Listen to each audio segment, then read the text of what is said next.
Jesus' idea of greatness. In the 23rd chapter of Matthew, Jesus makes a very plain distinction between true and false greatness, and also points out the one great danger to all who wish to become great, the most insidious of temptations, which all must avoid and fight unceasingly who desire to really climb in the world. Speaking to the multitude and to his disciples, he bids them beware of adopting the principle of the Pharisees.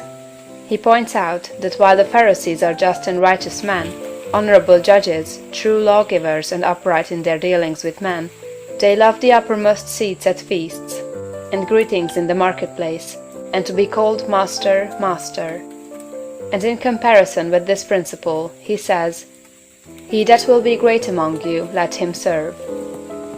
The average person's idea of a great man, rather than of one who serves, is of one who succeeds in getting himself served.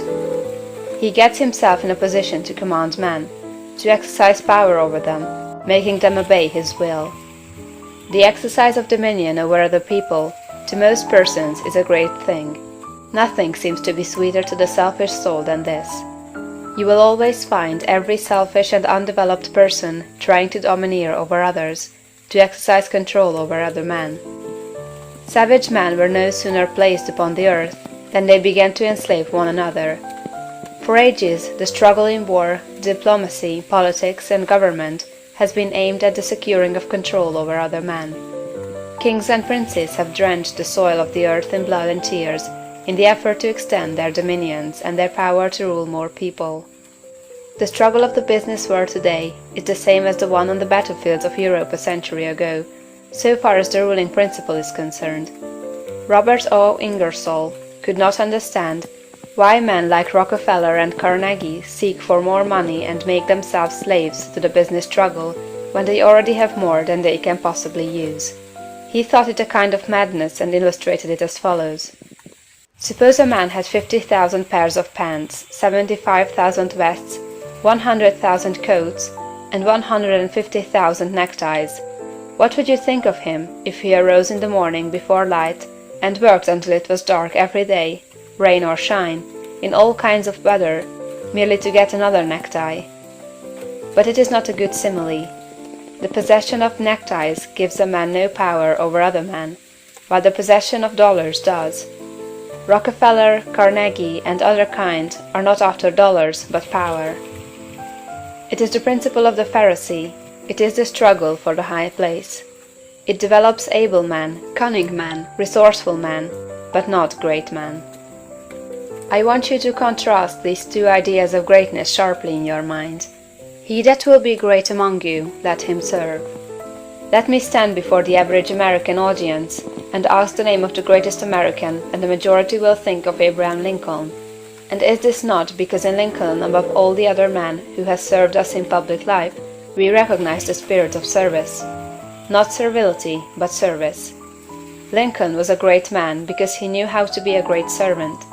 Napoleon, able, cold, selfish, seeking the high places, was a brilliant man. Lincoln was great, Napoleon was not. The very moment you begin to advance and are recognized as one who is doing things in a great way, you will find yourself in danger. The temptation to patronize, advise, or take upon yourself the direction of other people's affairs is sometimes almost irresistible. Avoid, however, the opposite danger of falling into servility, or of completely throwing yourself away in the service of others. To do this has been the ideal of a great many people. The completely self-sacrificing life has been thought to be the Christ-like life, because, as I think, of a complete misconception of the character and teachings of Jesus. I have explained this misconception in a little book that I hope you may all sometime read, A New Christ.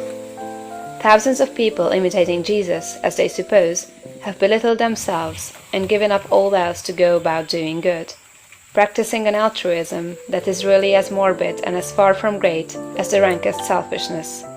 The finer instincts, which respond to the cry of trouble or distress, are not by any means all of you. They are not necessarily the best part of you.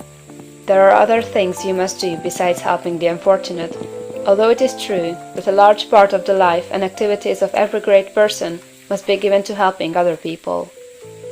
As you begin to advance, they will come to you. Do not turn them away, but do not make the fatal error of supposing that a life of complete self-abnegation is the way of greatness. To make another point here, let me refer to the fact that Swedenborg's classification of fundamental motives is exactly the same as that of Jesus.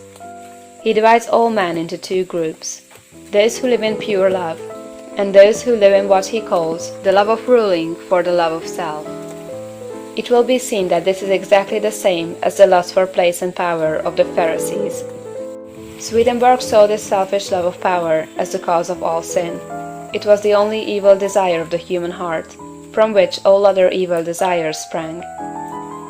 Over against this he places pure love.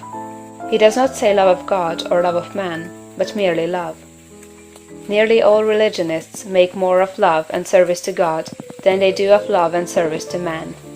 But it is a fact that love to God is not sufficient to save a man from the lust for power, for some of the most ardent lovers of the Deity have been the worst of tyrants. Lovers of God are often tyrants, and lovers of man are often meddlesome and officious.